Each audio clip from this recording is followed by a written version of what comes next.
violent conflict. They include the vulnerability of youth to violent and often extremist ideologies and movements, and also the vulnerability of youth, including not just young men, but also young women, to being coerced into participation in violence, as we're seeing again today in South Sudan, quite tragically. Responding to these trends and figuring out how to be effective in countering them is an urgent concern for peace builders in the field of conflict resolution. It's going to be the focus of our discussion this morning. And when we also recognize that definitions of youth are quite flexible and often range from preteens to those up to their 30s, and that violent conflict is more prevalent in societies where majorities of the population are below the age of 21, if not younger, then I think the scale of these challenges becomes even more daunting and helps to understand why programming and interventions focusing on youth and violence are the focus of growing attention from researchers, practitioners, and officials, and have become as well a topic of particular interest and concern to a number of programs at USIP, where several of our centers are involved in programming in this area. To help us take stock this morning of where we are in responding to the epidemic of youth violence around the world, we have representatives from each of these different communities on our panel, including, I'm very pleased to say, Assistant Secretary of State Ann Richard, who will offer opening remarks. Assistant Secretary Richard is uniquely well positioned to address this topic. She is Assistant Secretary of the State Department's Bureau of Population, Refugees and Migration. She has served as Director of the Secretary's Office of Resources, Plans, and Policy at the State Department. She has also held positions at the Council on Foreign Relations and was a part of the team that helped to create the International Crisis Group, a group with which I have particular affection. She's widely published on issues ranging from the international coordination of foreign assistance to combating terrorism, strategies to make foreign aid more cost-effective, and on specific humanitarian crises from Haiti to South Sudan to Afghanistan. Assistant Secretary Richards is going to give us an overview of key issues concerning youth in transition, violence and peace building. She will speak for about 5 to 7 minutes. Unfortunately, Assistant Secretary Richards is not going to be able to stay with us this morning to take any questions. Following her remarks, she will need to return to the pressing business that she deals with at the Department of State. But it's with great pleasure that I welcome Assistant Secretary Richards to address us this morning.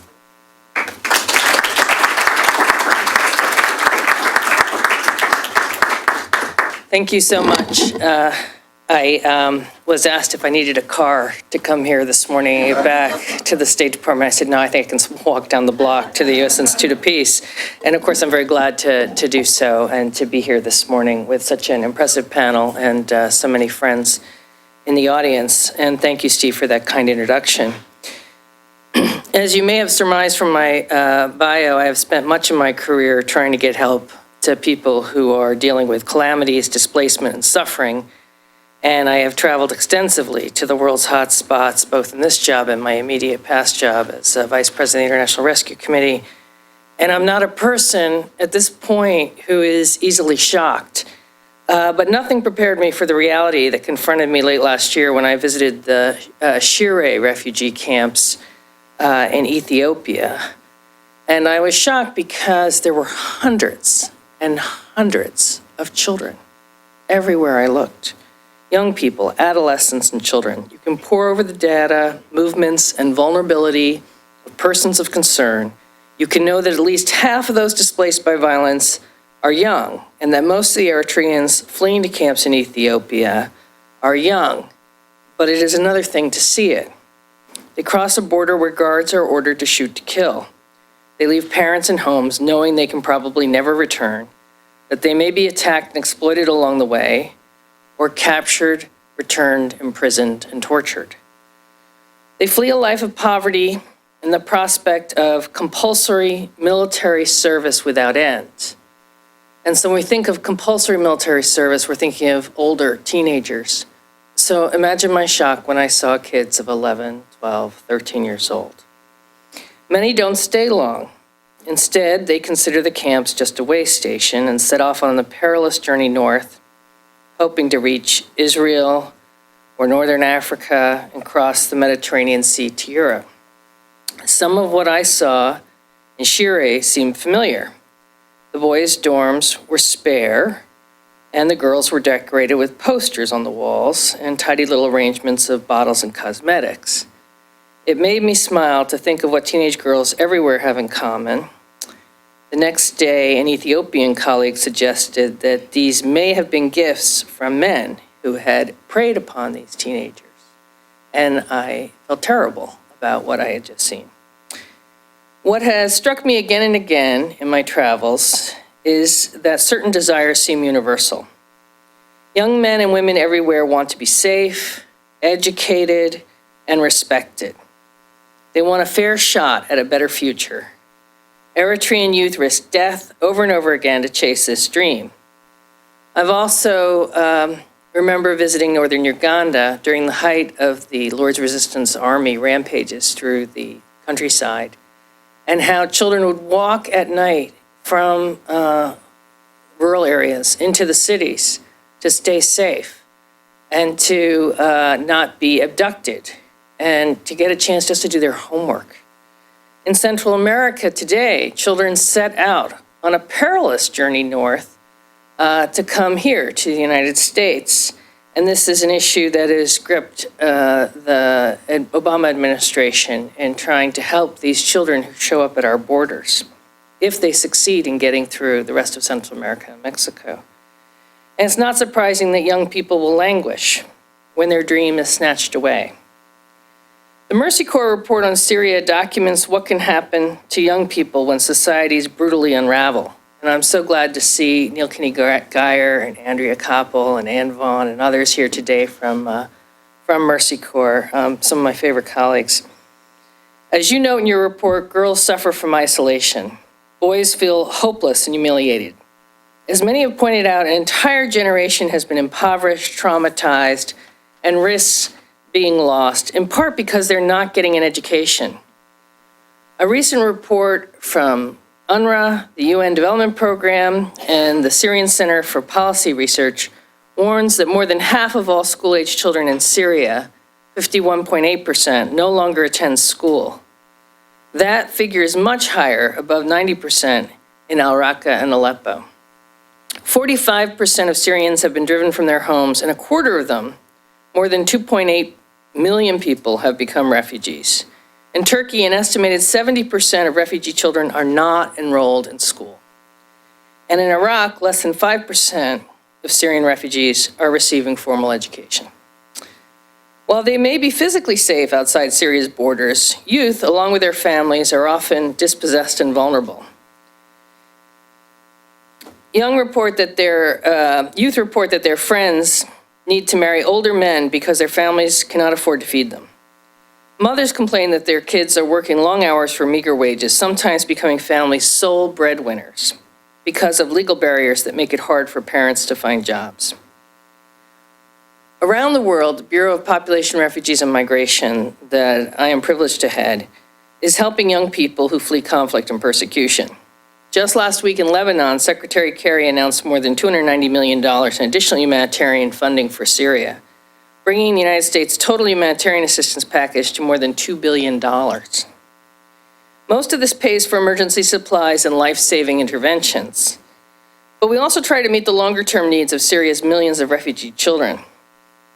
A few days ago, a new school and playground opened in Kilis, a city along the Turkey-Syria border where refugees now outnumber the host community.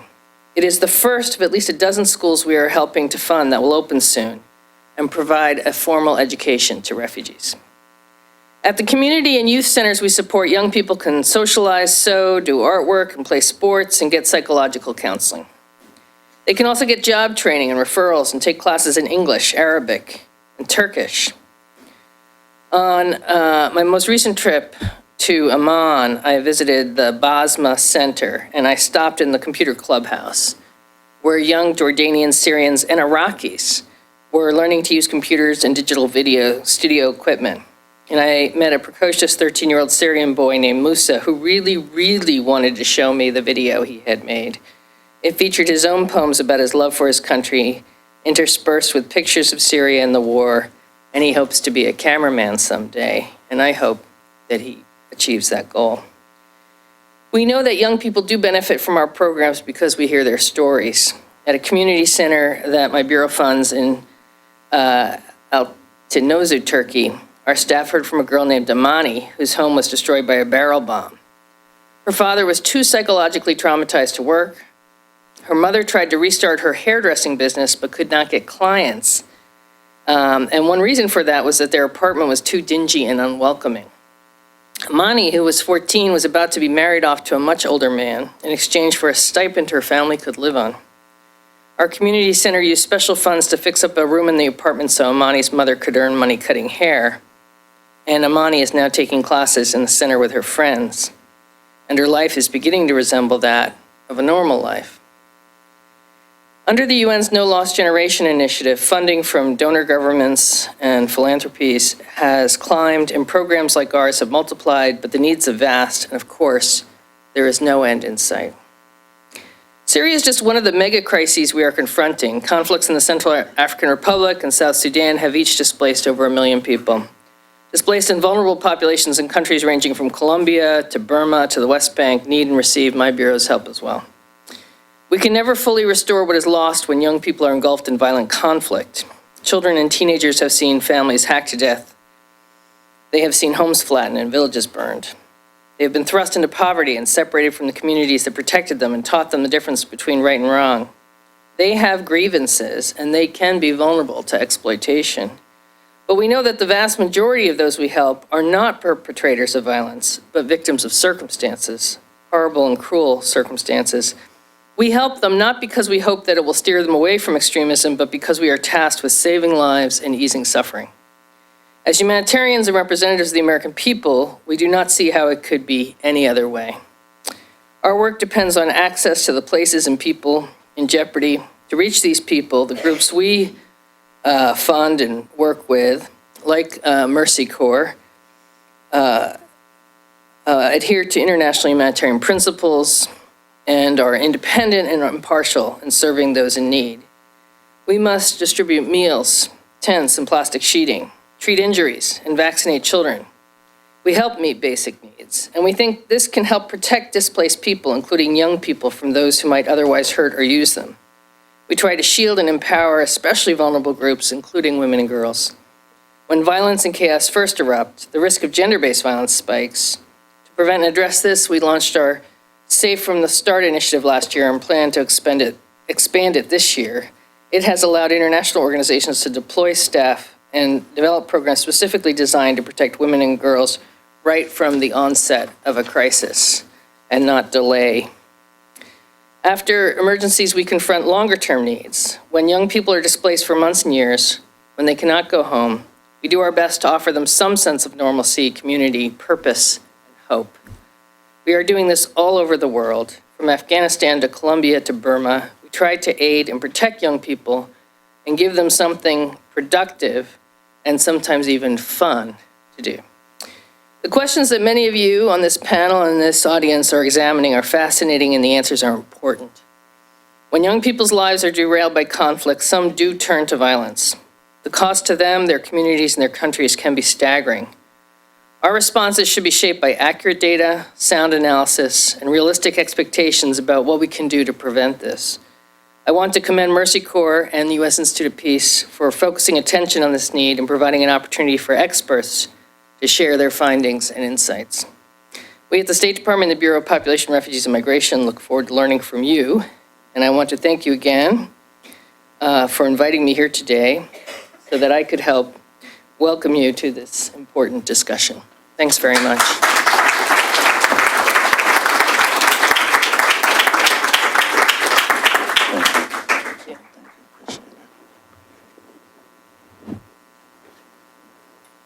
Thank you, Secretary Richard. I think that was a really terrific combination of some of the higher level questions that we'll be tackling on the panel, noting some of the trends taking place on the ground on a somewhat more immediate level, but also giving us a sense of how some of the individuals who are really struggling to deal with youth, who are struggling to deal with conditions of conflict, are trying to manage their lives in ways that open up better opportunities for them despite the difficulty of their circumstances. Really very, very helpful to have us in setting our stage. Thank you very much, and it's a pleasure.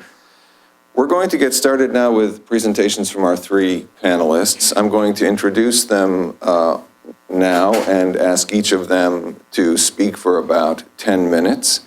Their presentations will be followed by a period of moderated conversation that we will keep brief, because our hope is to move as quickly as possible once they've finished their remarks to an open discussion in which you all will have a chance to participate.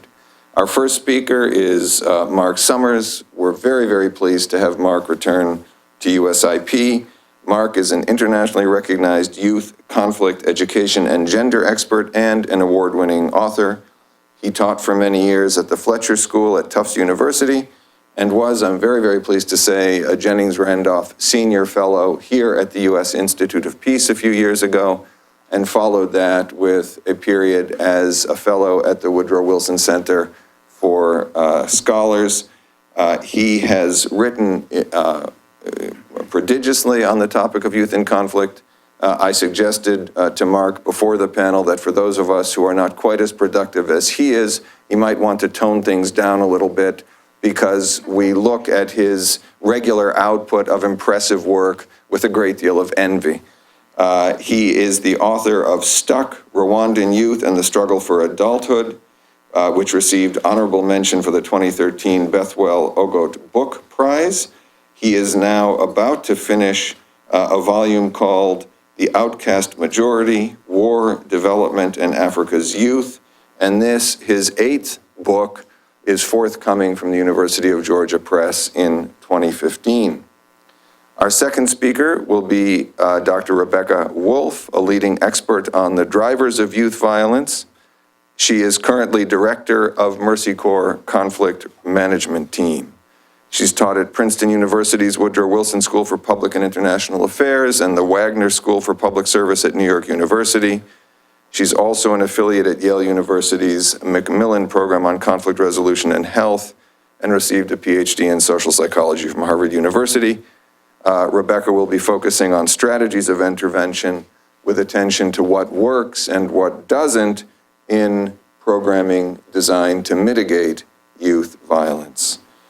Last, but by no means least, Marianne Yerkes will follow Rebecca. Marianne has 17 years of experience working in international development with an emphasis on democracy, human rights, and governance. She is a senior civil society and youth advisor in AID's Center of Excellence on Democracy, Human Rights, and Governance, and a youth point of contact within the Bureau on Democracy, Conflict, and Humanitarian Assistance. Her areas of expertise include youth engagement, civil society development, cross-sectoral programming, and peacebuilding and conflict resolution. She is currently leading agency efforts to explore how serious games, educational, mobile, and computer games can strengthen youth engagement and other development programs.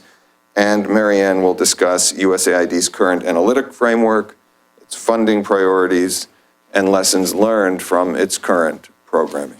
So, with no further ado, Mark, the podium is yours. Thank you, Steve. Thank you, Sharon, and USIP and Mercy Corps for inviting me here. My talk is going to draw from research and analysis from the forthcoming book, The Outcast Majority, that Steve mentioned. And I'm going to start with two stories that I think help underscore the two central themes of my talk. The first is the significance of failed adulthood and the need to understand local context before acting. So the first story concerns Palestinian youth during the first Intifada. There was a researcher who found that Palestinian male youth were using violent resistance to the Israeli military as a contemporary rite of passage into manhood. They wanted to be arrested. Once a young Palestinian male emerged from prison or returned from a beating at the hands of the Israeli military, male youth gained a new status of respect and manhood. They were actually welcomed as heroes, as men, because of this experience. Now, far fewer female youth were involved in intifada violence, but their encounters with Israeli forces shed light on certain feminine traits, stoicism and silence to protect the community in a way that boosted their profile as well. A second scenario is very different, but connected to this issue of failed adulthood. This is from research in Rwanda with youth there for the book that I wrote called Stuck. Qualitative research with youth and with government officials confirmed that the housing crisis had made it virtually impossible for most youth to become adults. In Palestine, failed adulthood could lead youth to actively engage in violent resistance. But in Rwanda, failed adulthood fueled youth migration to cities, among other things. Some of these urban youth are known as wanderers or hopeless youth and have a potentially dangerous profile. They are humiliated and they're extremely desperate. And people in the city are very worried about this population, which seems to be growing very fast. I want to briefly mention 3 youth exclusion factors and then talk about what the outcomes of that, some of the results of that exclusion. The first kind of exclusion is this issue of cultural exclusion, which can lead to failed adulthood as reflected in the 2 stories. In a lot of the countries that are affected by war or unstable, for most youth, it's almost impossible to be recognized as an adult man or as an adult woman. The second is systemic exclusion. This can emerge directly from education systems that make advancing beyond primary school exceptionally difficult. And as Assistant Secretary Richard mentioned, during wars, you can't even get that far with regards to Syria. The third factor is demographics. And as I think we all know, colossal, really, unprecedented youth populations generally reduce prospects for gaining an education, a job, or adulthood. It makes it much, much, much more difficult. In many conflict-affected contexts, the pool of excluded youth is really enormous. So how do youth respond to exclusion? The negative fallout can lead in many directions, such as fatalism, which can lead to not really caring if you contract AIDS or something like that because you're really fatalistic about what's going to happen in your future. It can lead, of course, as in the Rwanda case, to urban migration. Rwanda has one of the highest rates of urbanization in the world. It is connected to failed adulthood. Drug and alcohol abuse is quite common with people who are excluded. Prostitution, unmarried motherhood. Most youth become parents. Quite often it's too difficult to be married. And there are many consequences for pregnant, single young women. Work in informal sectors, including criminal work. One of the things I've noticed is that the drug trade is really growing in a lot of these post-war situation contexts in the cities in a way that's really quite striking. Now, at the same time, many youth demonstrate a level of tenacity, focus, and entrepreneurial ingenuity, which is really striking. And an ability to resist engagement in violence, even in the face of humiliating, desperate circumstances. Seems to me that that's something we don't focus on much. The question is, why are youth so peaceful? Most youth are really remarkably peaceful given their circumstances. So what do we do? I'm going to end with 3 thoughts. First, too often the people who set policy and program policies for youth, priorities for youth, do not interact with them. The tendency to rely on quantitative statistics and preset priorities, such as boosting formal sector employment for youth as a kind of just a formula for addressing youth issues, may not align with the priorities on the ground and unintentionally may make things worse. If you end up giving jobs, working to give jobs to the included youth, the elite youth, this is a symbolic statement towards excluded youth, and it can really exacerbate the responses that excluded youth are engaged in anyway. So a recommended first step is to understand the local context of youth exclusion, including which youth resist and engage in violence, whether and how police and other security forces are fueling youth violence and exclusion. And a second is to find out if youth left out of programs are negatively impacted, and then address it. And 3, develop sophisticated strategic targeting for programming.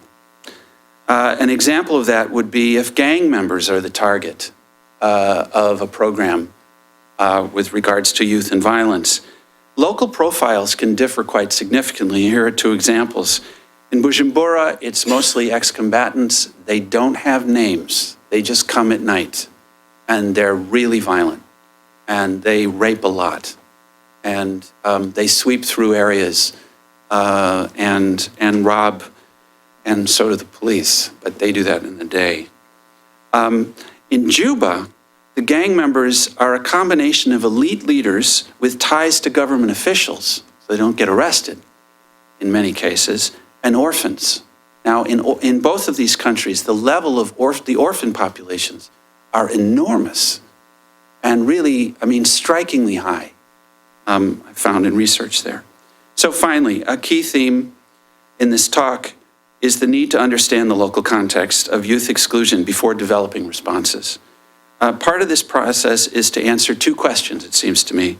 The first one is, how do male and female youth gain social recognition as adults? The second one is, what happens if they fail? The cases of Palestine and Rwanda provide contrasting, context-specific responses to this question. Thanks very much.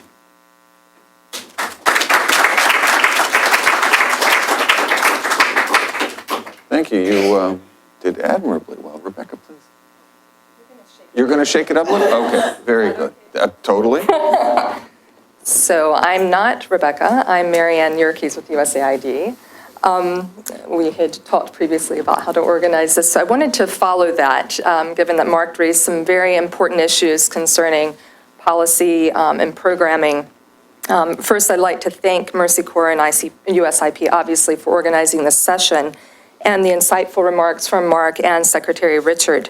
Mark touched on a number of the issues related to youth exclusion and what drives youth exclusion. I wanted to touch briefly on some of the broader evidence that we have, but really focus on some of the core concepts and principles that we need to keep in mind, in addition to what Mark mentioned when we're doing programming in this space. So to start with, clearly the trends and statistics are quite sobering. However, there is hope. We are gaining a much better understanding of what are the drivers of conflict and armed violence and the dynamics involved in this process, as Mark mentioned. But maybe more importantly as well, we're seeing that young people themselves are stepping up and are demanding to be involved in this conversation and demonstrating that they are and can be agents of change and positive change. Concerning a growing evidence base, we have a much better understanding in terms of protective factors and risk factors that are involved, and Mark touched on some of those. In terms of risk factors, we're talking about conditions that are increasing youth's engagement and or rejection, or actually that are driving young people to violence or to become victims of violence. And protective factors being those that can reduce overall risk of violent behavior and strengthen youth resiliency. We also talk about the push factors that push youth to violence, such as the devastation of family and social structures, exclusion, and pull factors that attract young people to violence, such as the need for a sense of identity and safety, for example. And we know increasingly that it's not a single risk factor, but it's a combination of risk factors at multiple layers or levels that are involved, from the individual level to the relationship level, community level, and societal levels. I think there's some interesting research as well, a general recognition that there are similarities across the different types of violence and violent environments, be it armed violence, gangs, militias, et cetera, in terms of the psychological factors that might be driving young people who are voluntarily engaging in violence. There's the OECD's note on youth and armed violence, which is extremely important. If you're not familiar with that, I'd recommend you reviewing that. But they talk about these psychological factors being similar in terms of joining youth gangs or militias, and actually note that the type of group joined is more a result of proximity, opportunity, and familiarity than a reflection of fundamental differences in psychological motivations of young people. So there's a growing knowledge about these different types of violence, but I think we need to know much more and do more research. In terms of USAID's engagement in this space, with youth and armed violence is nothing new to the agency. We've been working for a long time on youth programming and also in the space of conflict resolution, as many of you know. And we have a number of policies and strategic frameworks that guide our work. There's the Youth and Development Policy that came out, as well as the U.S. Government Action Plan on Children and Diversity, and the work related to countering violent extremism policies and assessment frameworks related to that, among a number of other frameworks that are important. And we also have assessment tools that help us to better understand what's driving violence in these different areas and what are potential solutions. For the remainder of my talk, I'd like to focus on some of the core concepts and principles that we have to take into consideration. We can't touch on all of them, obviously, but some of the key ones that I think are important. And I'd also like to highlight that the Youth and Development Policy that includes a conceptual framework as well as core principles is relevant for all forms or all environments in which we're working with youth. So I think we should be challenged to look at how we can integrate those principles into our work.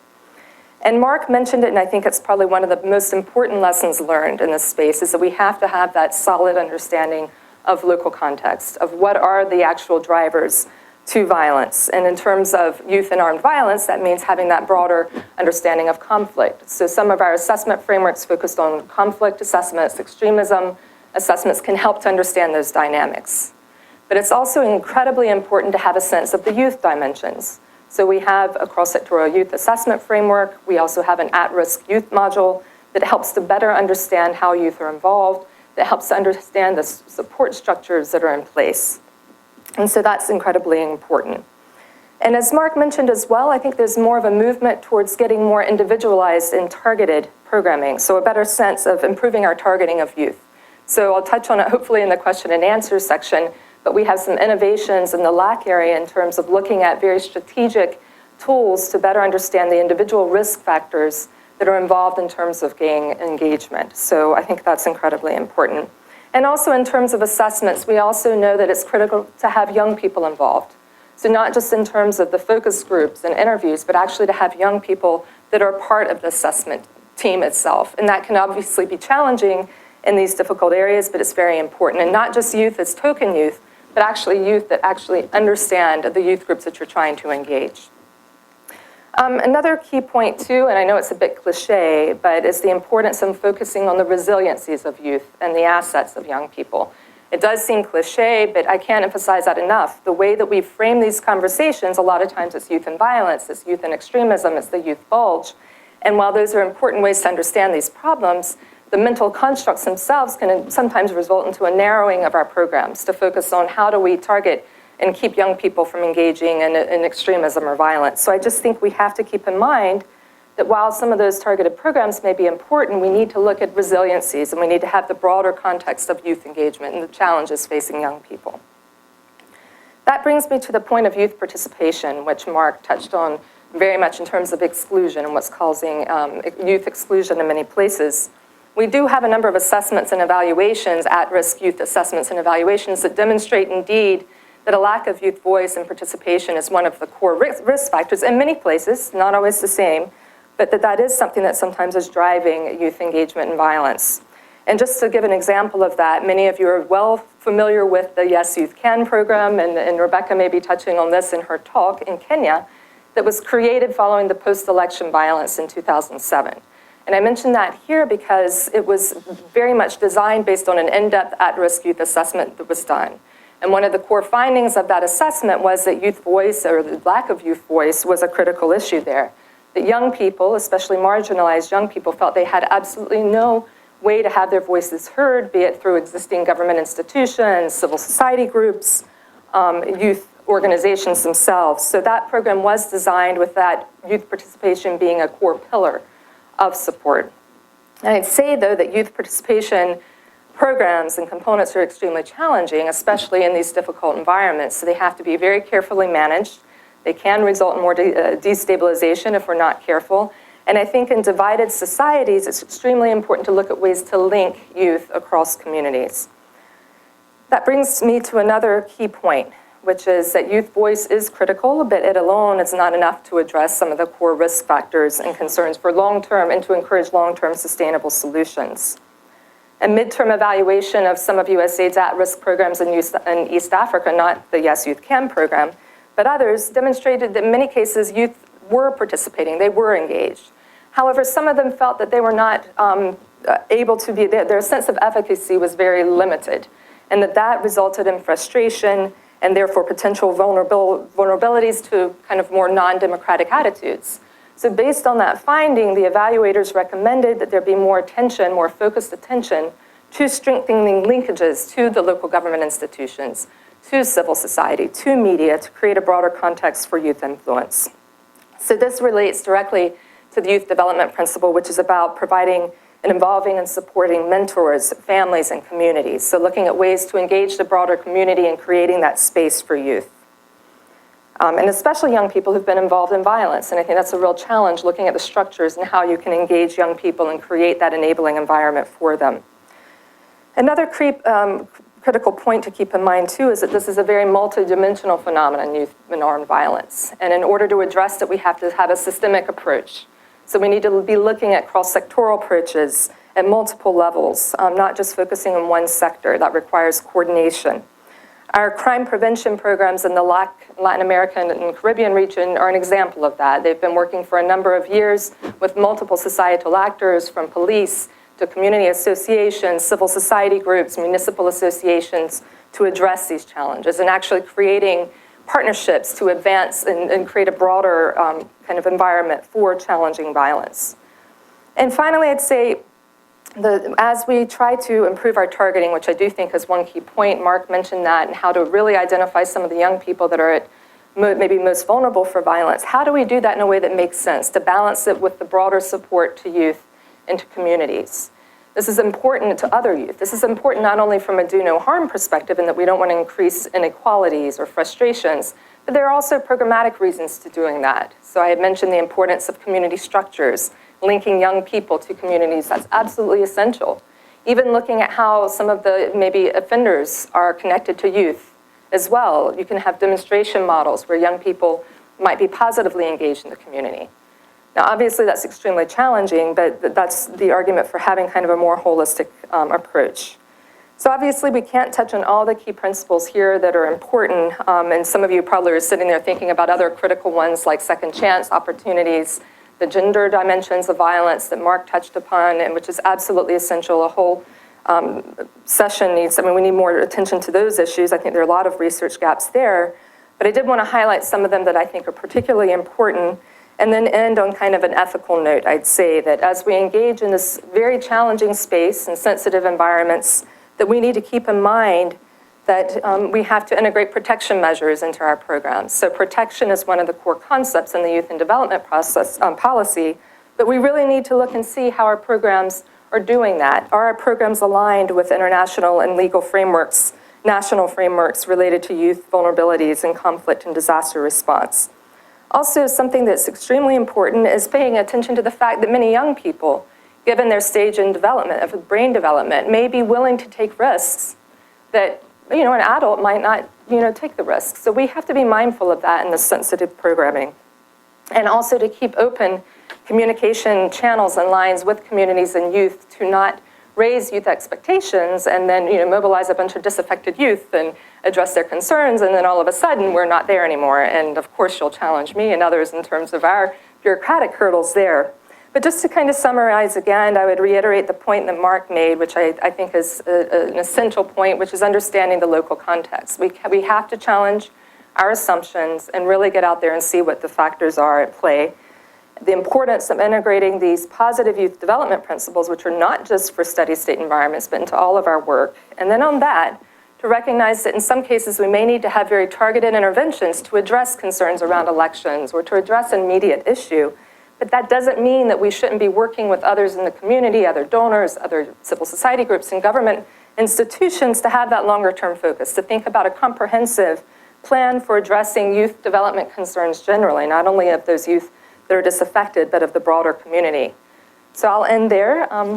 Thank you. Thank you very much. Thank you, Marianne.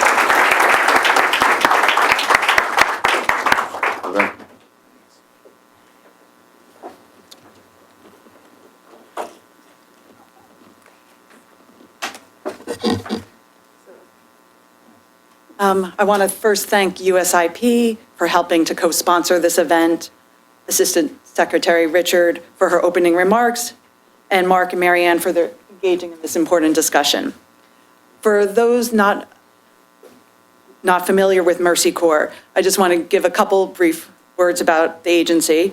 We work almost exclusively in high-risk conflict and post-conflict environments.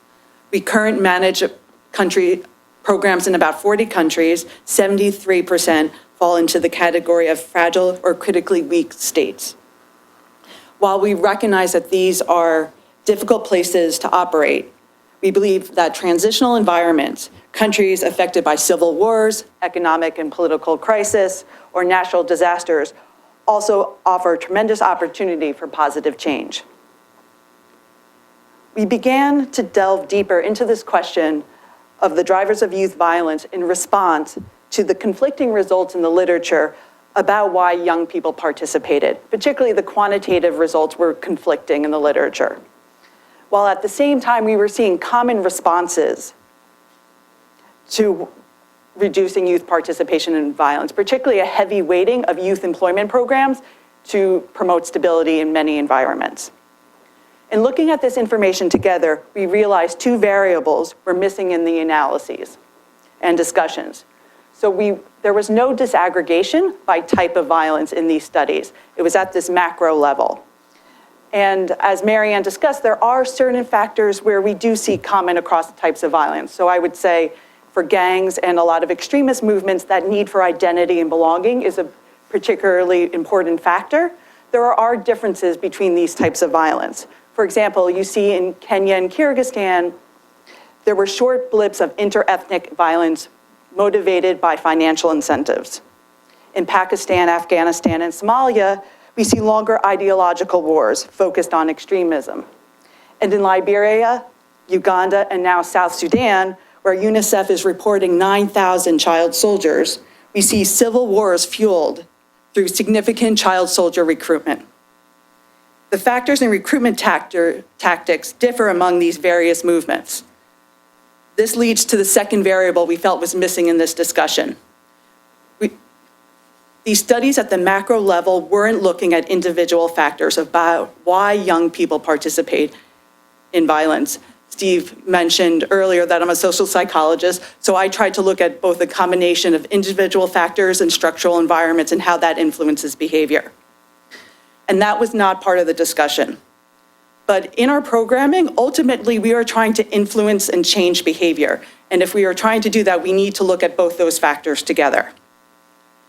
As Assistant Secretary Richard mentioned, the study that Mercy Corps just did with Syrian adolescents, what was clear in this study was that it was the emotions that were driving young people to participate in violence, particularly the adolescent boys. They talked about humiliation and protection of their families. It wasn't this cost-benefit analysis in terms of why they wanted to participate. So we felt to design effective programs to prevent young people, particularly young men, from becoming involved in violence, we needed to look at these motivations as well as systemic incentives for participation. The long-range goal for the research I will present today is to see if these categories of political violence cluster with certain motivations, and therefore we can design more appropriate interventions. To do this, I'm going to talk about three specific countries: Kenya, which Marianne mentioned, that Mercy Corps is implementing part of the large Yes Youth Can program, Somalia, and Afghanistan, and how the findings from our research is influencing programming.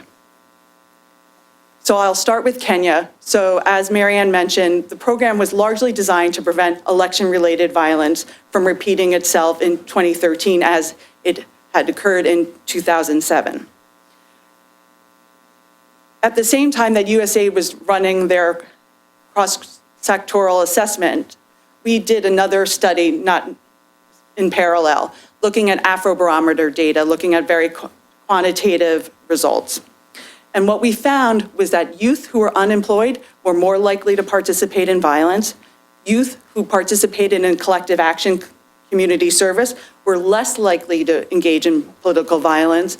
And youth who identified more with their Kenyan identity versus their ethnic identity were less likely to participate in violence. As these findings aligned very much with what USAID found in their cross-sectoral assessment and informed our implementation of the program. The Yes Youth Can program is seen as largely successful, and one of the things that USAID and Mercy Corps and the other implementing partners are figuring out now is how do we make the structures that are part of the program sustainable over the long term.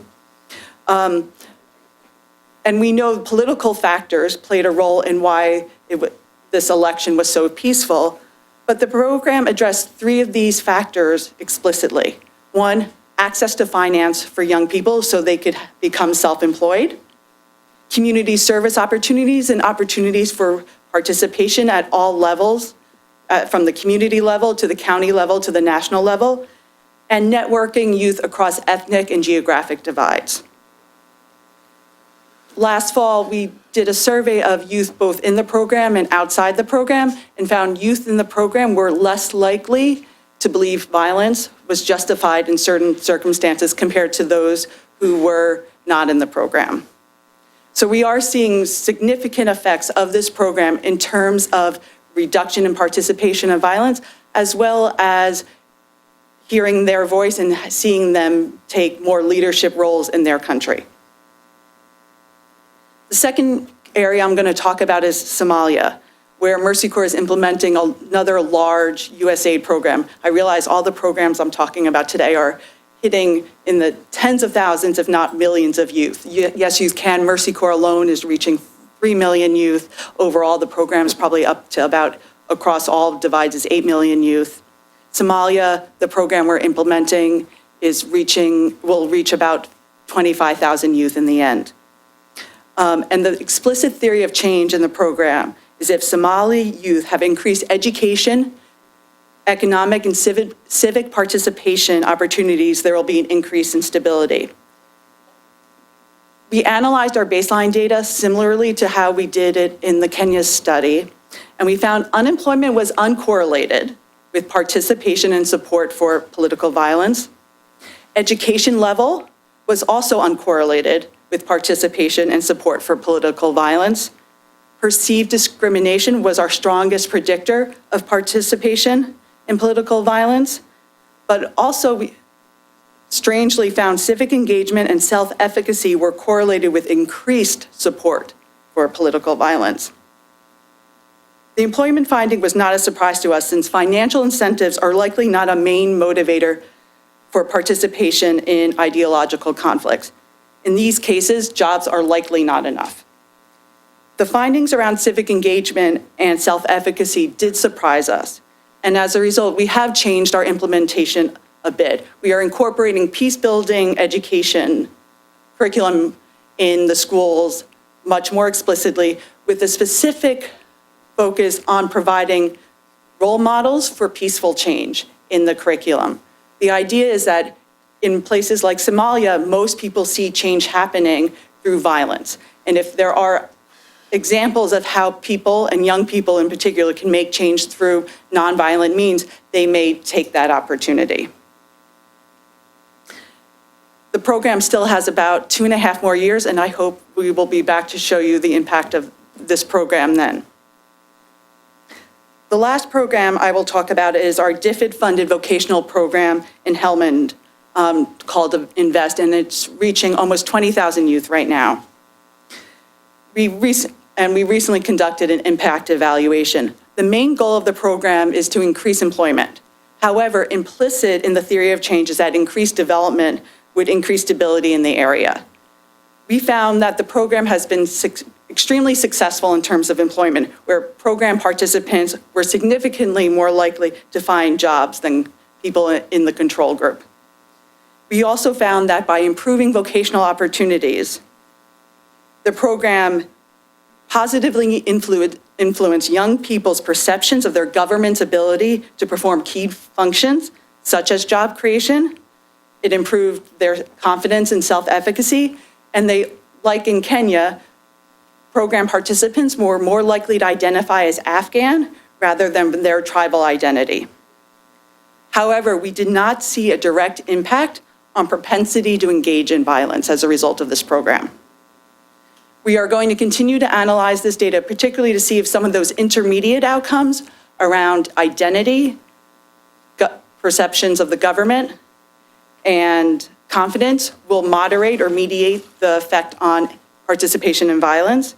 And we will also pursue some qualitative data opportunities. We have anecdotal data that local officials have said crime has been reduced in areas of program implementation. So we will further see if we can we will further look into those results. But based on these current and other results that I was not able to present in depth today, I'd like to end with 4 points. Donors and program implementers need to explicitly design programs to contribute to stability, where it is a goal. To do this, we need to map how activities will lead to lowering youth propensity to engage in violence. In some cases where the motivator for participation is greed or grievance over access to development gains, then we may see a direct impact on stability when we improve development outcomes for all. However, in many cases, as we see in Afghanistan, increasing employment alone will not directly nor quickly impact stability. I say that. I also want to make clear this does not mean that these development interventions, such as education, employment, leadership, participation opportunities, are not important in their own right, but they may not directly impact stability in every case. Intentional violence prevention programming should be paired with these interventions if preventing future violence is a goal. For example, in the case of long civil wars with prolonged displacements, these interventions are critical, as Assistant Secretary Richard explained. Otherwise, there will be this generational gap, and there will be few people capable of moving these societies forward once the violence clears. However, in these prolonged ideological conflicts, these interventions may not have direct impact on reducing propensity of youth engagement in violence. I do want to note that where we may see the most direct impact of education on stability is where there is forced recruitment, as in South Sudan. Both in Uganda and Sierra Leone, education was found to be a protective factor for child soldiers. As Marianne mentioned, motivations and incentives are multifaceted. No one predictor of violence dominated in any one setting we've looked at. Therefore, we need these integrated cross-sectoral approaches to mitigate youth violence. We recently analyzed the Afrobarometer data from 2013 for 13 sub-Saharan countries and found that not one factor was a predictor of violence or a correlate of violence in no more than 6 countries. The ones that were significant in 6 were whether a household member had been attacked or government corruption. An added note, poverty was significant for participation in political violence for only 4 countries, including Kenya and Zimbabwe, but unemployment was not a significant predictor in any one of these 13 countries.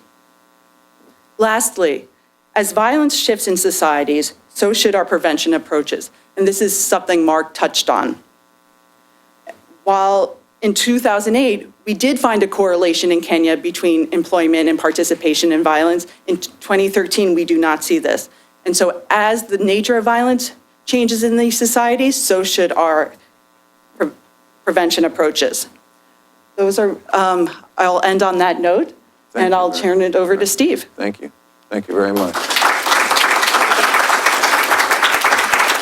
Well, thank you. My thanks to all of our speakers. I have to say, I come away from these presentations actually feeling somewhat heartened, because I think what we've seen on the part of all of our speakers is the extent to which a commitment to evidence-based programming and to developing a knowledge base about both the dynamics but also the causes of youth violence is becoming institutionalized across the critical actors in this sector. USAID, Mercy Corps, there's a community of researchers out there who are giving us just extraordinarily nuanced information about the contexts that facilitate youth participation in violence, how varied they are, how complex they are, and how to integrate that knowledge into the design of programmings. programming. So we are really reaching a point, I think, when this long-sought goal of programming and strategies of intervention that rest on very clearly defined theories of change, on an effort to try to understand causal relationships in context, on an effort to try to understand how volatile those causal relationships can be, how dynamic they can be, is being absorbed and institutionalized by the people who are actually doing the work in the field.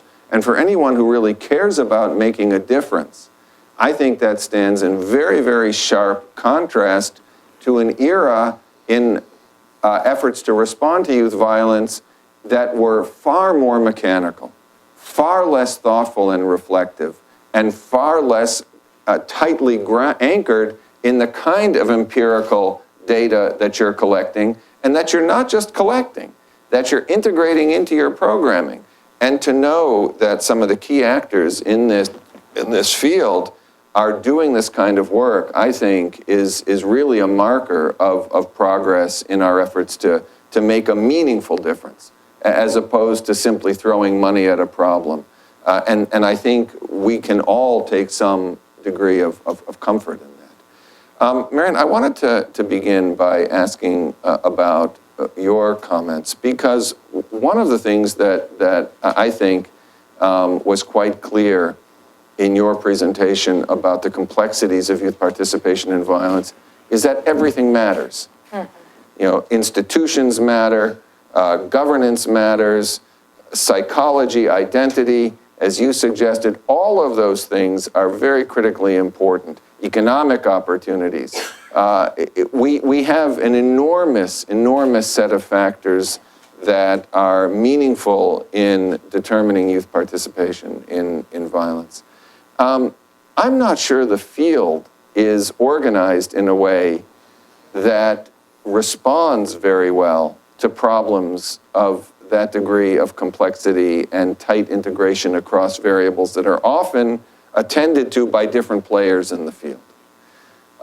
What do we do about that? If the problems are complex, integrated, multidimensional, dynamic, what do we do? You know, this is a real problem for the field. And at AID, you're the guys who really have to wrestle with that. Right, right.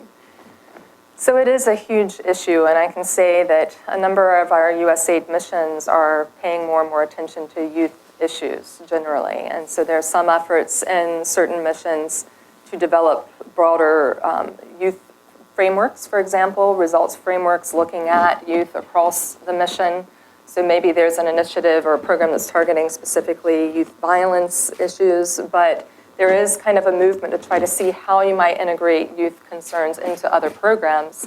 So there's this effort in different places to have a broader sense of youth challenges, to look across some of the programs, how are they connected.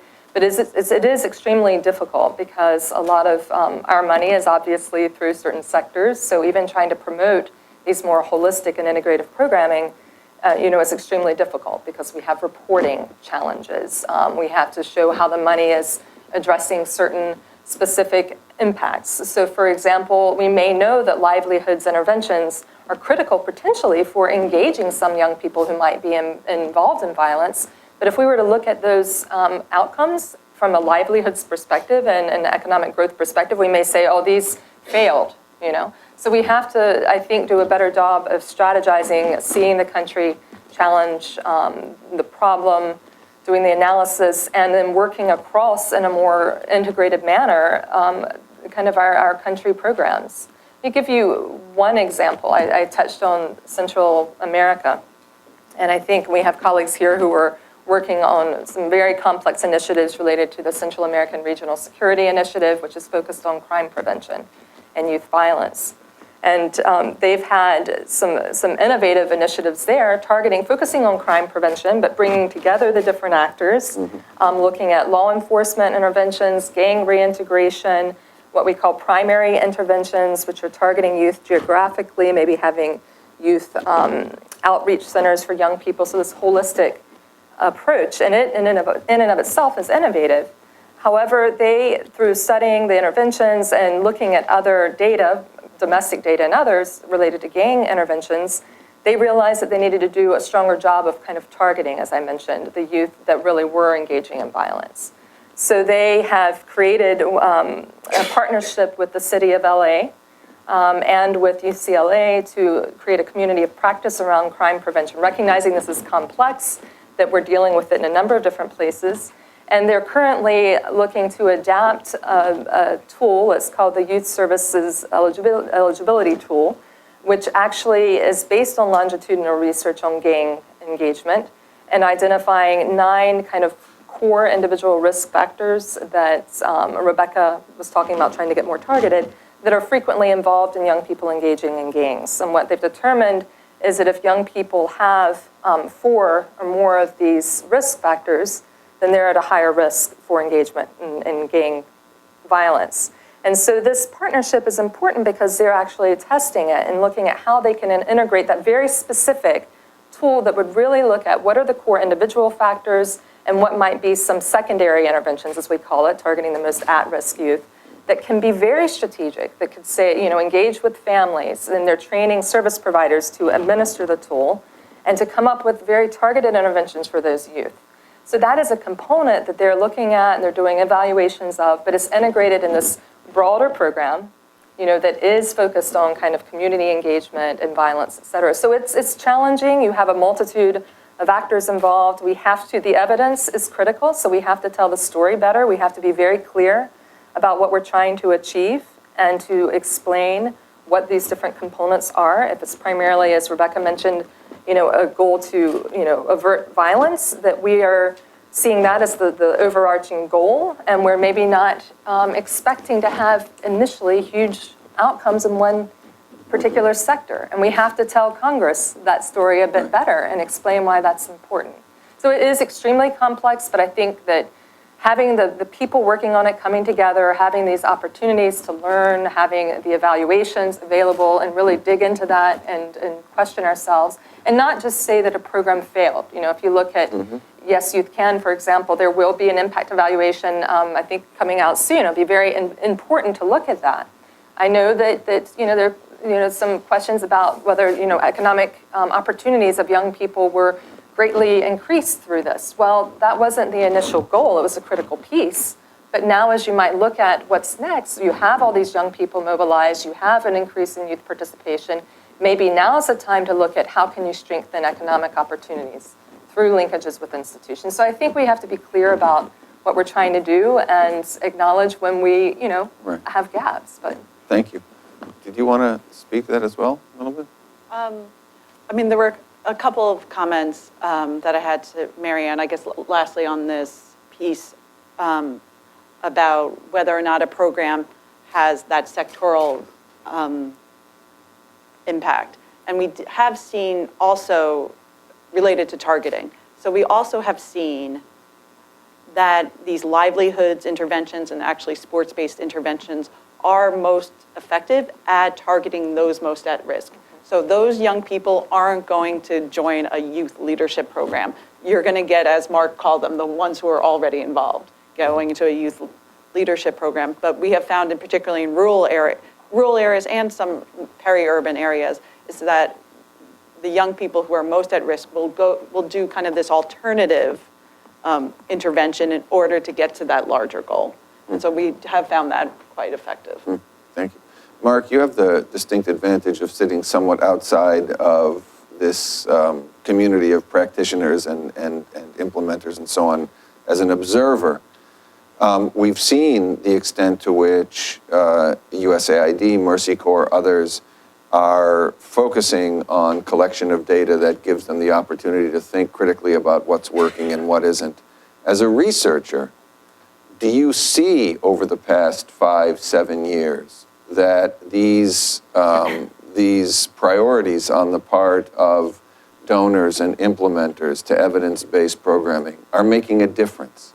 Do you see, when you go out into the field, that the impact of these programs is evident among the youth communities in which you've conducted research? Are they thinking differently? Are they responding differently to the incentives that these programmings are intended to create? In other words, just from your vantage point, is all of this adding up to a significant improvement on the ground? That's a tough question. I know, and but it's a, you know, I'm gonna give why you a- should I ask an easy question? No, it's all right. I'm going to give you a tough answer because I think the results are mixed and generally uninspiring. And I think that when I'm hearing Rebecca talk about reaching 3 million youth, I mean, part of exclusion is that most youth don't get into secondary school. Most youth never have a shot of getting into a program, and they know it. So it's very important to know, as I said, who gets into a program and what is the outcome for people who don't get into a program, because it can really support their sense of being left out. Now, in a lot of places, I find there is such a focus, a pressure on numbers, on getting youth into programs, that the tendency is, and you know, programmers say this, to just fill it up. And when you do that, you get well-adjusted youth. And that's where I warned that some of these programs can be can have negative impacts very unintentionally. But when you have a pressure to cram people into a program and have good results right away, you know, at-risk youth, the ones that Rebecca's talking about and Marianne is talking about, and the Assistant Secretary was talking about, you know, they have issues, and it's not, their job is not to make you look well right away in terms of your indicators and so forth. Yeah. So you see in a lot of situations where there are youth programs, and I have big questions. And I want to tell one example from Sierra Leone, which comes to mind, is this idea of working through communities can be really counterproductive. And this was an agency in a post-war country. I don't know if you can find a country that talks more about youth than Sierra Leone. And the outcomes are really underwhelming. Talk to youth. I mean, you know, there are more and more in diamond mines and gold mines, which tells you what's going on with options. So in this one example, they had Sierra Leonean elites organizing the program. How did they get the people into a program? They went to chiefs, community-based, and they said, you know, and the chief had a list. And I said, so who are these people? Well, they're the people from, you know, the chief doesn't have money for his supporters. So he gets them into a program. And they, as Sierra Leoneans, they didn't see a problem with this. This is how it works. And the thing is in Rwanda, youth don't know about programs. Burundi, they don't even know about programs. South Sudan would be similar. They're not aware of programs, but in Sierra Leone, they're aware. And they know that they know who's getting into these programs. Particularly female youth with children were really very upset about the fact that, you know, the favored youth were getting into these programs. And it was hard to watch. It was hard to talk to people who kept obsessing about these programs because they had no shot of getting in.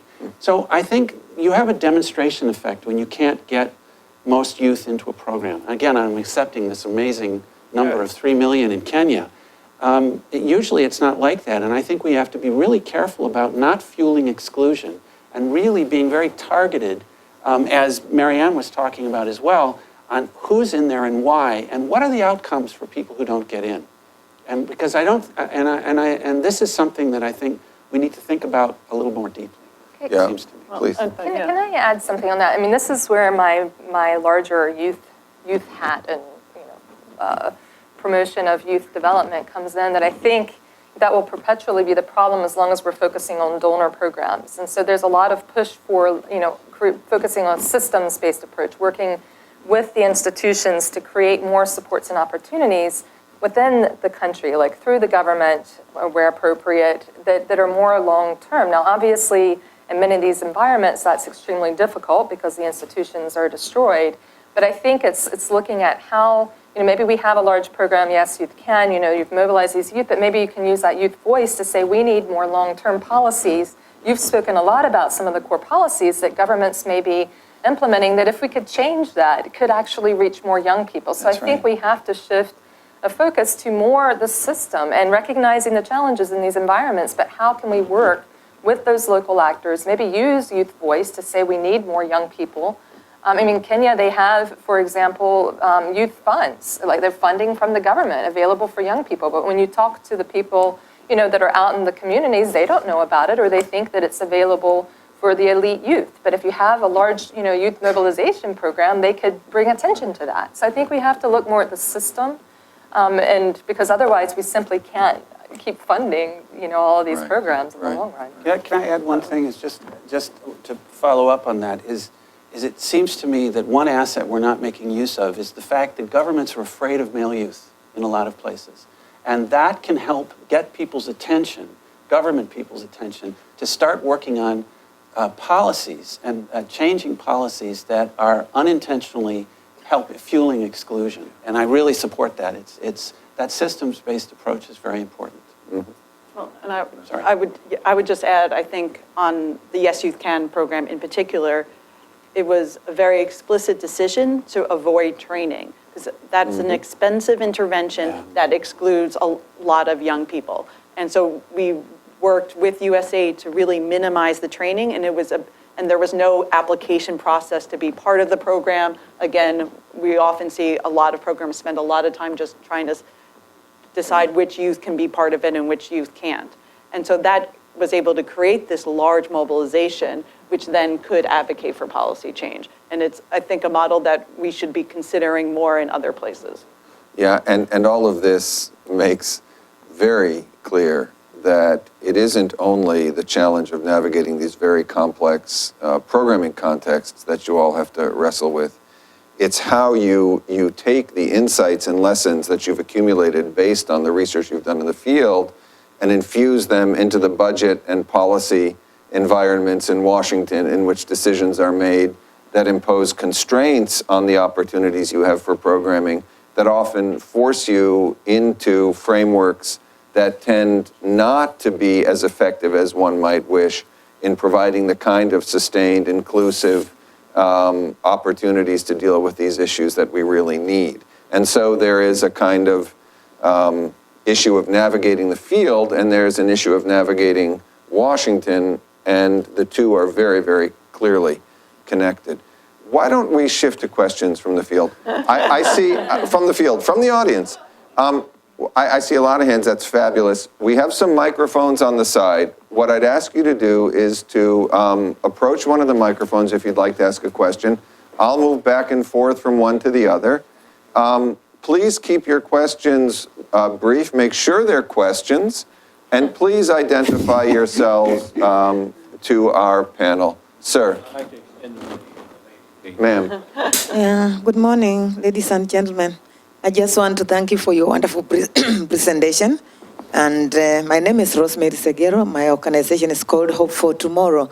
I'm based here in Washington, D.C., and I'm from Kenya. And I want to thank President Obama for the young leaders who will be coming this month, and the State Department for their wonderful work, because it's the administration of making the young people.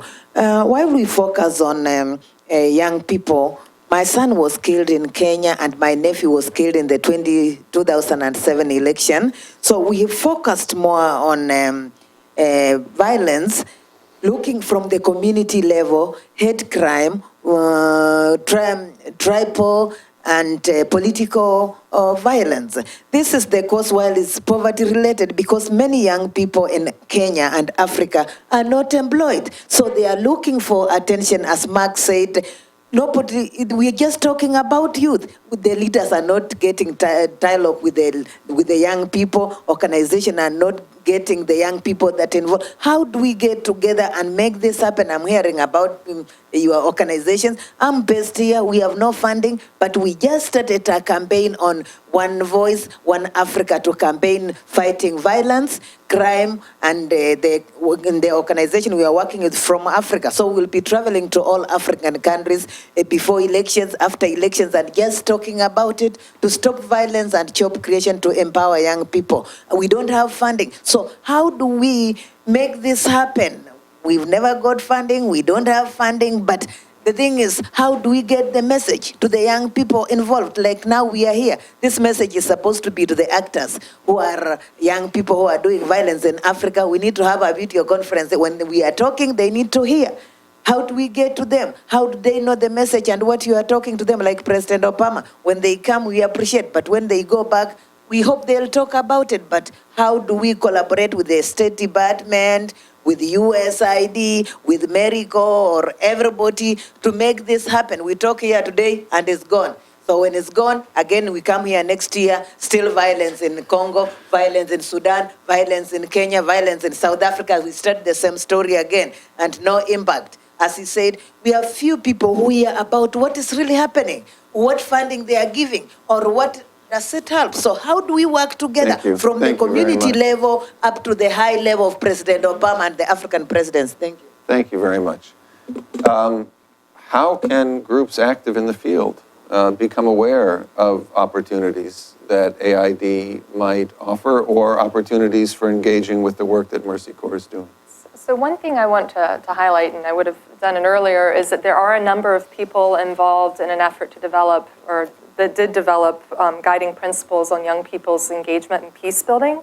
So that's a group, and I know Mercy Corps is a part, so you may have more details, but it's a group of donors as well as implementing partners that have been working for quite some time. It's led by the UN Interagency Network on Youth Development. There's a sub-working group that is focused on youth and peace building. And so they just recently worked and reached out to, I think, close to, I don't remember how many young people all around to develop these principles and then launch the principles, and they're holding some meetings in like 11 different countries to kind of engage young people and talk about it. Now, I know it's principles, right? And they're talking about operational guidelines, but I just want to mention that's a high-level effort to kind of raise these issues so that they're first and foremost on, those who do have money that or do have funding are aware of it and can kind of think of how to reprogram their initiatives. In terms of USAID, for those of you who aren't familiar, I mean, we're very decentralized, so a lot of our funds are kind of strategized in countries. So we have our offices and missions in the countries that develop their strategies. So when people are in those countries kind of, making connection to the USAID office and learning more about what they're doing, informing them about it, I think that's an important part. And we have procurements on this. We're trying to bring more attention to the issue of youth and violence within the Democracy, Conflict, and Humanitarian Assistance Bureau. We have kind of a nascent working group of people interested in this issue. So I think we have to, again, influence the policymakers, donors to have this on the agenda so that there is funding available. And then there are means to access that funding through, paying attention to when there are solicitations, getting to know the USAID missions in country, and making partnerships with, I think, some of the organizations that are familiar with the system and how to engage. Thank you.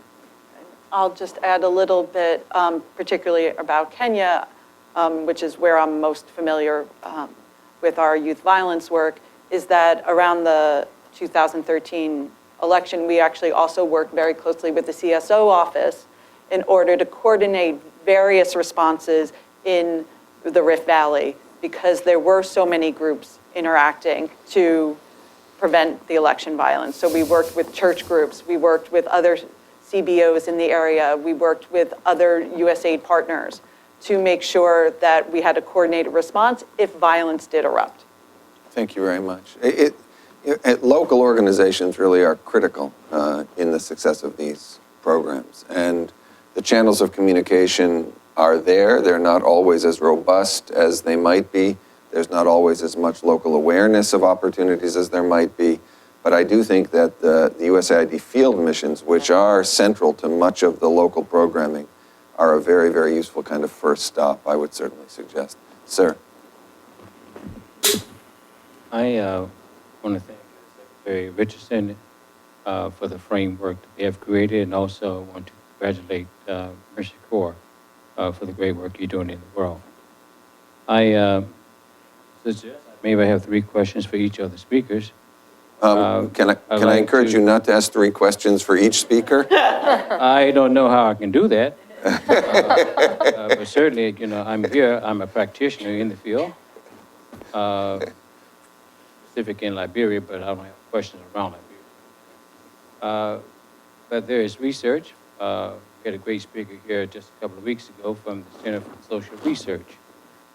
What is very critical here, in the research from 2000 to 2010, was part of a young man's dissertation. Creating, transforming systems and individuals with training, addressing behavior changes, which focus on responsibility and accountability for desired outcomes in over 20 countries over that 10-year period was not addressed. So when we look at social institutions that can affect youth, no one is taking responsibility for these institutions to deliver services to anyone, and specifically in youth.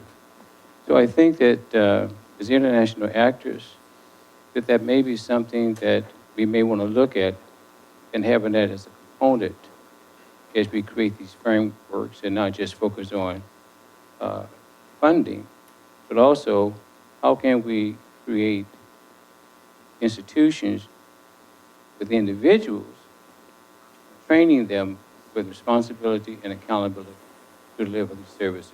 Because 10 years in 20 countries, and there's been zero training in these areas is unacceptable. So I'd like to ask the panelists, how can we address this? Each of you gave wonderful remarks and learning that I can take away. For Mary Ann, I think that the question that Steve asked of you, what can you do? I think what we can do is to create a larger container. We can create a larger container for international actors. Maybe these new actors would come in with a new set of eyes, with new conversations that can lead all of us, in leading the transformation, give us the results that we want, with desired results. What I mean is that, we have, I'm in the private sector, and we have individuals with action research in leading transformation. So I think that by increasing a larger container, that we can have some collaborative efforts, and I would like to know how can we do that. I think working with Mercy Corps, certainly with AID, is one way we can do that. It's just looking to, how do we get some help, get these desired outcomes? How can we do that? Certainly, I think the great point that we mentioned about having this integrative process to deal with the social psychology, but I think that we have a tool. It's from a nonprofit organization known as the Wellness Recovery Center by Dr. Mary Ann Copeland. She received the Lifetime Achievement Award from the Department of Health and Human Services. So this is a tool to help individuals lead themselves. And I think that that's a tool that's missing to deal with the mental health wellness piece. And I think that, as I put here, is that how do we get individuals so that individuals can begin to do peer-led communities, peer-led families, and peer-led nation building. So I think, again, how can we be inclusive? We've got individuals out here that's on an evidence-based register, Lifetime Achievement Awards. How do we get those tools in the hands of youth so they can begin to create this, strengthen the resilience, sustain happiness, and wellness? How do we get these kinds of programs to be in collaboration with you? Thank you all. Thanks very much. Those are clearly very important questions, but also quite fundamental to how we think about programming. I'm not sure this is the forum for providing in-depth answers, certainly given our panelists a great deal to think about, but if there are any kind of brief reflections on those issues, feel free. To be specific about youth programming, USAID has put together a training module about doing youth development programming for their missions. And it was part of the Equip 3 program. And so I could imagine working with ministries at the government level with that training program. And so to answer your question, yes, there needs to be training. I will say we need the training and we need the incentives. Some of it's going to be financial. And as Mark mentioned, that, governments are worried about particularly young men. And so if there's that incentive that they need to change the way they do business in order to address the concerns of these people, then you might see the transformation. But you have to align both, do they have the capability of transforming with the incentives to actually transform? And I would touch on two things related to that. I think, there is more attention, maybe on the negative side, the fear of youth and violence, but there is some opportunity. And for example, in sub-Saharan Africa, a number of ministers are interested in what's called the demographic dividend. If there are the supports in place, you have this growing youth population, how can you tap into it, et cetera. So there's an opportunity to use that there are, individuals and people who see this as an interest, as an issue. So I think you can kind of try to build on that. And also in the post-2015 discussions in terms of, post-2015 Millennium Development Goals, there's a large number of youth organizations, youth-led movements that are pushing to have youth voice in these global discussions. And I know there's some criticism of these high-level global issues and how that relates on the field, but if that happens and more young people are engaged, then that provides also potentially an opportunity. And I think on that, per your earlier question, really providing the space for young people to lead on this, I think, is critical. In the Latin American region, one of the programs there, they're focusing on this youth movement. It's a youth against violence movement. And it's young people, who are leading this, who are sharing and showing that it's possible. So I think there's some opportunities here.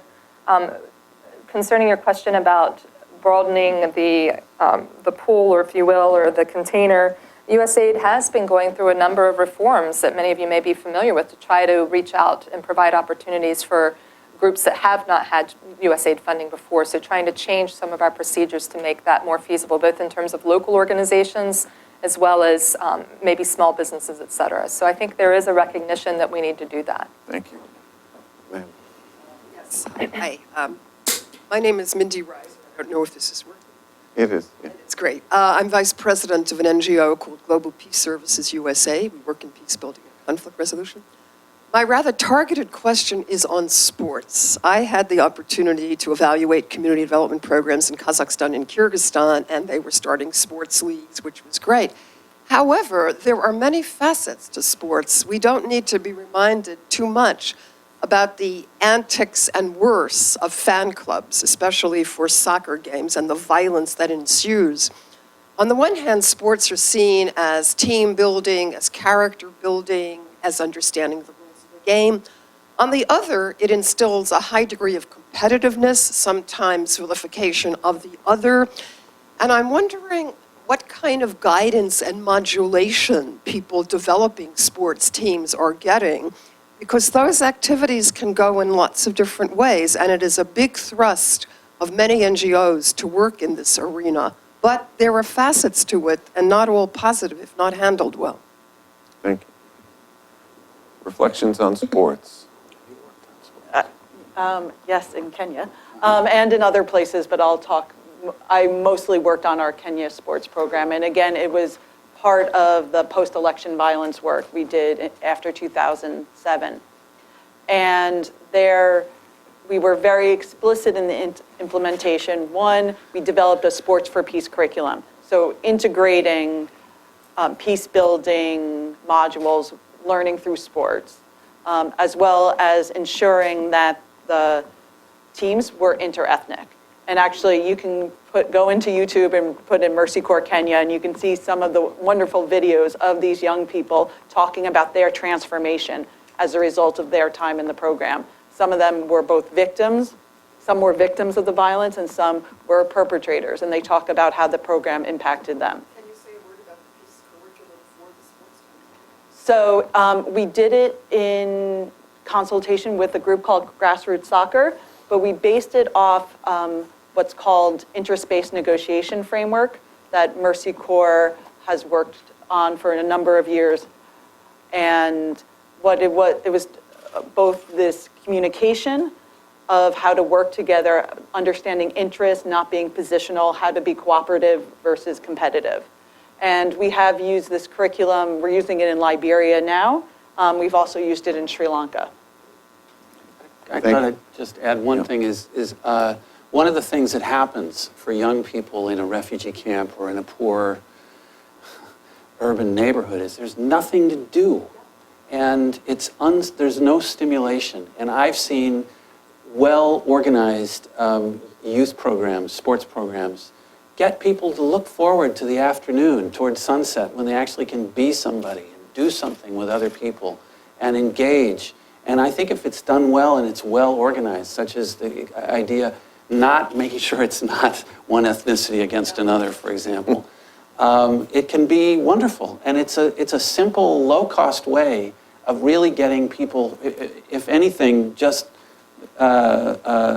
sort of having a more upbeat feeling about life than just sitting around and seeing all, sort of getting mired in negativity. So I think potentially it's terrific. It's hard to get female youth involved because they're so busy, but in most situations. But for boys, it can be terrific. And I must say, one of the things that really helps is good uniforms, at least a good T-shirt, because at least then you're somebody, Yeah. So I think it has a lot of potential to really, in a low-cost way, to really move things forward in a positive way. Thank you. We have about 15 minutes and 6 more of our audience members who'd like to ask questions. So I'm just, again, encouraging brevity. Miss. Good morning. My name is Mercy. I'm working with Women for Afghan Women. And I am a youth exchange and study alumni. When I went back to Afghanistan in 2007, the problem I had was with the government. Of course, American Council was a big support for us when we had projects. They, funded us and, listened to us. But the government didn't support us. I needed, security protection. They were not there for me. And when I went to the Ministry and Department of the Education, they didn't support us with their projects. They said we have been brainwashed, and And my question is, how does in conservative country like Afghanistan it work, to convince both the government and the youth to get involved in bringing positive changes? For example, in Afghanistan, there are millions of youth like me who are very disappointed with the government because they want to bring positive changes, but they don't have the support. Thank you. I'll add what I can from our program in Helmand, which is obviously a very restrictive environment, particularly for young women. What we have found is that with Mercy Corps partnering with the government, we can help work with them to be more responsive to young people. And it is one of the results we are having as an impact of this program, is that the government is, by working with the government to provide these services, so in a sense we mentor the government to do vocational training, they can later then take on those services and work more directly with young people. And young people, as a result, are seeing the government as being able to provide services. So we're seeing the change happening at both ends. Thank you. Can I add with that? I think it gets to the point of, changing attitudes and behaviors about young people. And it's not, a lot of times it's governments that either see youth as disruptive or not important. So it's that enabling environment. And trying to identify maybe other stakeholders. It could be Mercy Corps groups working, international organizations working in that space, maybe other local actors that have some say and working with them to kind of partner. And it's that fine balance of youth voice and participation, but finding the linkages, I think, to other members of the community who can help facilitate that. And I also think, other donors or embassies, that might help by promoting the importance of engagement with youth diplomatically, that can also help. I think that you raised a really important point about there is often a real discomfort that government officials have with youth. And I mean, there's more than they've ever seen. So what are they going to do now? They want their vote. And then after that, it's sort of, okay, you young people, you wait. And it's counterproductive. And I think it's important to work with governments to look at that, as well as elders and community leaders. I think it's a mistake to say that you're going to get to youth by going through the community. I don't even know what that means anymore, because most youth have no idea. They don't belong to a community, and a lot of their leaders don't like them. and bad boys, bad girls. Girls are dressing clothes too tight, boys are wearing clothes too baggy, that kind of thing. Or, in my day, that kind of thing. And that just shuts off youth, and it's counterproductive. And I think there is an opportunity, which is something like that Rebecca and Marianne are mentioning, is to really engage with governments. And I have found I can't think of a government where this isn't the case. There are government officials who are concerned, and they're usually the ones on the ground. And they usually have really good information. But as you move up the ranks, some do, and then some are very, these kids, they're the problem with, the situation today. And so I think to sort of sort of in a blanket way say the government's the problem. I know a lot of you think that, but I think a frustration for some of the government officials on the ground is they really do care, but they don't have a lot of government support. And maybe there's a way for outside agencies to catalyze that and support those people, because we really do need a broader way for most governments to engage with these youth populations that we've never seen before. So it's a really good point. Thanks. Sir. Hi, I'm Jerry Lavery. I'm currently with Michigan State University, where I work in the Afrobarometer. Prior to that, I worked at the National Democratic Institute, NDI, where I managed and implemented a regional youth political leadership academy in East Africa. So my question is actually for Marianne. The YALI, the Young African Leadership Initiative, I think is a great opportunity and probably the largest, one of, if not the largest youth program to come out of the U.S. government in several years. I haven't heard a whole lot about linkages to civil society and the violent component of that, or using the participants to go back and be these positive agents of change. So if you could speak a little bit about the linkages between USAID programming and YALI and the State Department, I think that would be great. Thank you. Thank you. I would say that from the beginning of the initiative, that has been a key question in the halls of USAID and talking to interagency colleagues about how we can use this as a great opportunity to train these young people that are coming here, but to really look at what can they do when they go back. And so part of the recruitment process, as I understand it, was also looking at what do they propose to do when they go back.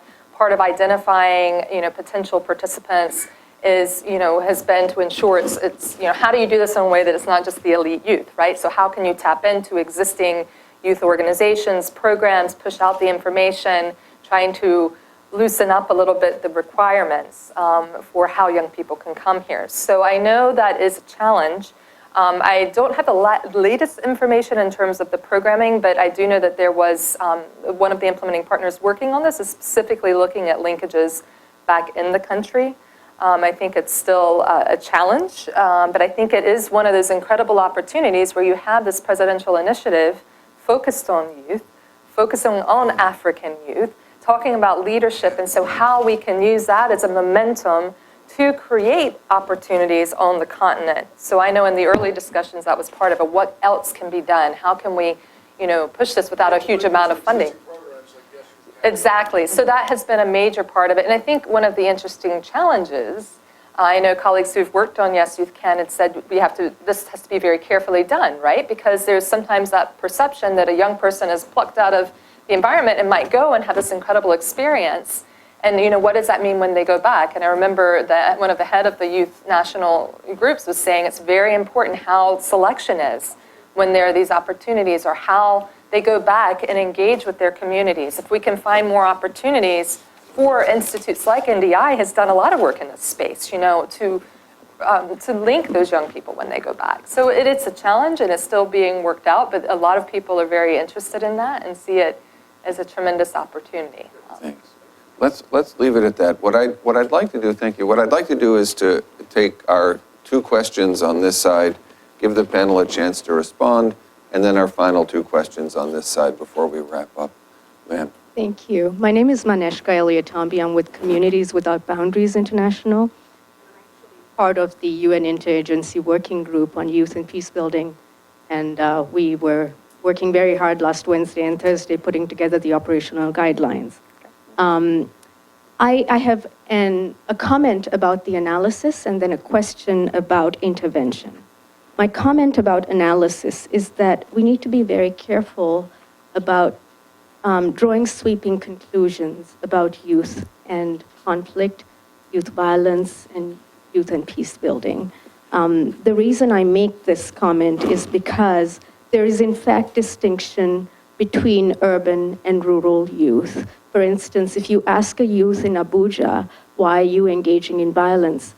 His or her reasons will be very different from a youth in Kano or Kaduna or Maiduguri. And so in Abuja, they might not cite economic reasons, but certainly in the plateau, they will tell you it is because we have nothing else to do. So that's one thing.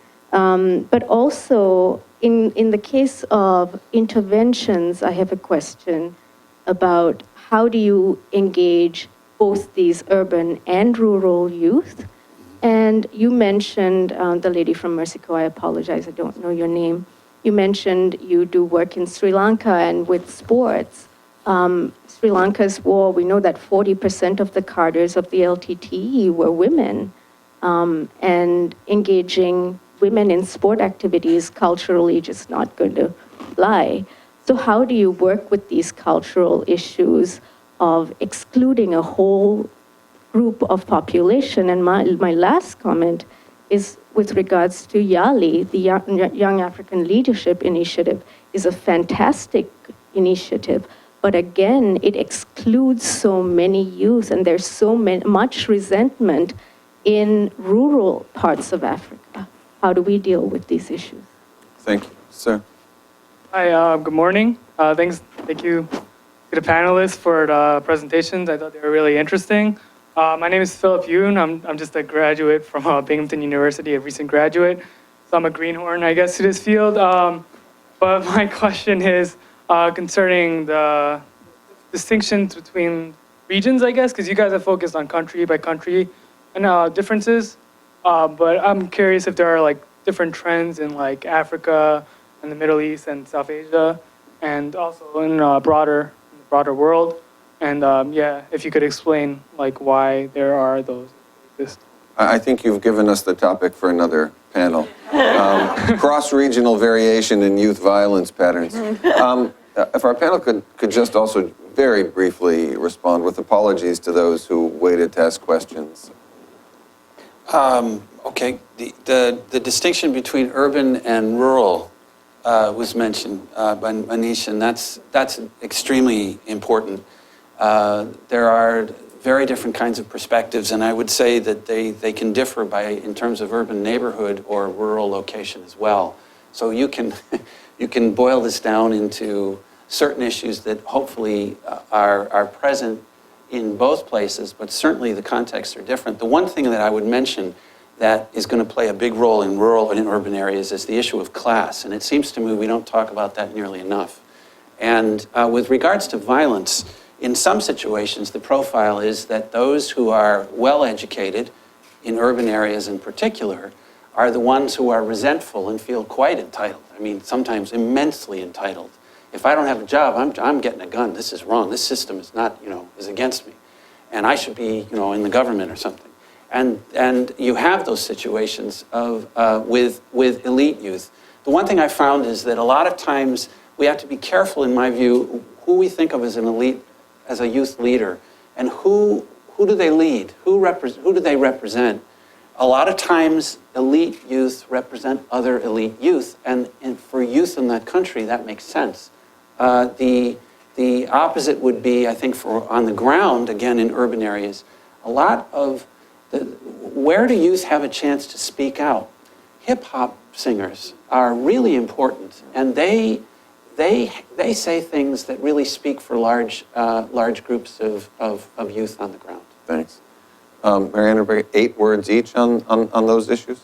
So frustration on rural and YALI, I think that there was an effort to reach out as much as possible to be as inclusive, but keep in mind an exchange program it's going to be can't involve all people. So I think we have to use it as an opportunity to make a case for more opportunities on the ground for all young people working with governments and others. So it's naturally going to be limited how many you can bring here, but we need to use it as a chance to advocate for more opportunities on the ground. And again, to the urban, rural. So we're implementing a program in Zimbabwe that specifically is looking in one urban area and one rural area. And one of the major distinctions is in the rural area, there's just less knowledge about opportunities than there are in urban areas, and that does drive differences in why young people want to participate in violence. Thank you. Nice. Hi, my name is Annie Sheila. I work at the State Department in the Bureau of Democracy, Human Rights, and Labor. And my question, I was wondering if you could talk a little bit about the use of technology and social media in engaging youth in violence prevention, whether it's, direct engagement through social media and messaging, or helping to organize and communicate among the grassroots level. Obviously, it played a big role in the Kenyan elections, and has kind of been touted as a big success, but we also see a lot of cases where organizations or groups kind of rely too heavily on technology and think that it's, a one-stop shop, and then it kind of falls flat. So I was wondering if you could talk a little bit about kind of your evaluation of that, or your experiences with using technology, social media, SMS, that sort of thing. Good. Hi, my name's Sylvia Standard. I'm with the Church of Scientology here in Washington. I was actually picked up on a point that Mark said that I thought was very interesting, that in areas where there's a lot of conflict, that the drug trading, going into drugs, drug abuse is a big issue. And I'm curious about if that's, I think you mentioned it particularly in Sierra Leone or Kenya, I'm not sure which, but I'm interested in how much that is in all the countries and how much is being done about that as an issue related to violence. Thank you. And again, just some brief final thoughts on the questions. So on the issue of drugs, we are seeing it in a number of places. I was surprised. I was in Aden in Yemen in October, and we were seeing much higher rates of drug abuse there as well. And what we see and what we're looking for are there, and again, clusters of negative behaviors where you have issues of violence, drugs, crime, prostitution. Are they clustering in some of these areas, and what can we do about them? To the other question on social media, it has to be both in person and using the technology. We know that one alone isn't going to work. I'll add really quickly on that. I think our NDI colleague may know that there's a session this afternoon at NDI, I don't know how open it is, but on citizen participation and use of social media, not specific to conflict resolution, but looking at that role. And I think that one of the key points is that it can be a tool, but it also needs to be linked to on-the-ground activities. And I do know that some of the recommendations do mention tapping into social media, given the young people's interests. But I think we have to pay attention to security concerns too. So I'm doing work on serious games. I can talk to you separately, but I think as we engage in this space, we need to be very mindful of privacy issues and that we're taking information security into consideration, especially in these violent and challenging environments. Okay, very briefly, Steve. Thank you. Okay. On drugs, I've just noted the three ways that I think it's growing in importance. One is it's increasingly used by militia commanders, military officials to get youth angry, as they say, and then they send them out to fight. And this is used with marijuana in many parts of Africa, right now in Congo, very heavily in Sierra Leone and many other places. Another aspect is with despair and fallout. I find that drug use is increasingly being used as well as alcohol, and not just by boys. Marijuana is really being smoked a lot in a lot of places, and it seems to spread in post-war areas. And the third one is the drug trade. To give you an example, in Bujumbura, the best paying job a boy can get is selling drugs, by far. And it's also the most dangerous. And what are they selling? Well, there's a lot of marijuana, there's a lot of cocaine, but increasingly heroin. One of the things I'm finding is it's clear that heroin is expanding in the United States, but not just here. And it's really growing in East and Central Africa, for example, in ways that are startling. And I think that that's something that we need to keep an ear to, because it's connected to not just to their behavior, but also to their economy, how people are making a living. The last thing about technology that is a really interesting one, I think we need to be cautious about our interest in technology as opposed to how it's being used on the ground. not everywhere in Africa, for example, is Kenya, where it's really sophisticated, and they're developing programming that nowhere else in the world, actually. In other places, having a mobile phone is a symbol of moving ahead, of being modern. And it's not so clear to me that everybody who has a mobile phone actually is using it much, but they have one. And that's called, in Eastern Congo, it's called Maisha ya Kizungu. It's the white man's life. And you've got to have that phone. So you do a lot of things in order to get that phone because it's so important, particularly for urban youth, and I think increasingly for rural youth. So the context, again, I guess we're going back to that local context, is so important. Yeah. Thanks, Steve. Thank you all. You know, one of the things that I think was most helpful and interesting about our session this morning, and I'd like to thank our speakers, but also our audience for making it possible, is that we've had, I think, a really constructive but very critical encounter between two very different narratives. We've had a conversation about the extent to which donors and implementers are taking seriously the need to look very critically at how they do their work and to understand the fields in which they work and to organize programming and strategies of intervention on the basis of evidence and to set aside what doesn't work and prioritize what does. And at the same time, we've heard from audience members, from Mark, about just how hard it is to make progress in solving these problems, even in the face of programming strategies that are far more effective today than they were a generation ago. And that leads me to conclude that I think we will be back, that I think it is important to continue this encounter between these two perspectives, because I think it's out of this kind of exchange that we all learn what needs to be done, what our priorities need to be, and they keep us focused on the need to make real progress on the ground as the critical benchmark for the success of our work. So thank you all very much, and thank you all very much as well.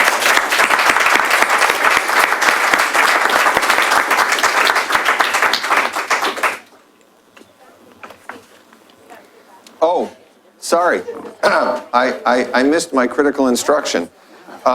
There are event feedback cards on the table outside the room. Please fill them out and give them back to us.